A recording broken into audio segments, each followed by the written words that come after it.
আমরাই গোটা পৃথিবীতে একমাত্র জাতি যারা আমাদের নিত্য প্রয়োজনীয় যেসব দ্রব্য রয়েছে বা আপনার যে সমস্ত প্রোডাক্ট আমরা বাজার থেকে কিনে থাকি মূলত খাওয়ার উদ্দেশ্যে, সেসব প্রোডাক্টে আমরাই কেমিক্যাল স্প্রে করি মূলত পোকামাকড় বা এসব যেন এসব খাদ্যদ্রব্য খেতে না পারে এর উদ্দেশ্যে। ভেরি ইন্টারেস্টিংলি, পোকামাকড় খেতে না পারে এর জন্য আমরা যেসব কেমিক্যাল স্প্রে করে থাকি আপনার খাদ্যদ্রব্যে, এগুলো আবার আমরাই খাই।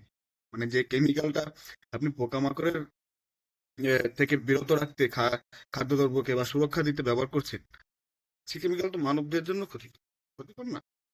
কিন্তু আমরা সেটা খুব খুশি মনেই মূলত যারা বিক্রেতা তারা বিক্রি করছে, এবং যারা ক্রেতা আমরা তো জানি না, আমরা তো না জেনেই কিনি। কারণ আমরা তো কেনার আগে জিজ্ঞেস করি, ভাই এটা কি কেমিক্যাল স্প্রে করা হয়েছে বা রাসায়নিক কিছু মিশানো হয়েছে?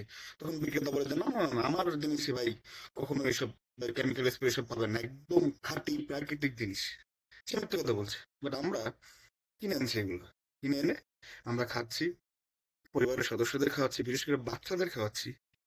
এর ফলে এখন দেখতেই পাচ্ছেন যেসব বড় বড় ব্যাধি বা রোগ, এগুলো এখন কিভাবে ছড়াচ্ছে বা আমরা কিভাবে ভুগতেছি।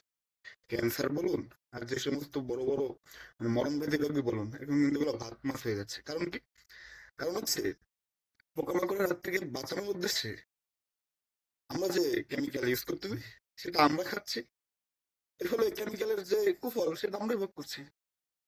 তো খুবই অদ্ভুত এক জাতি।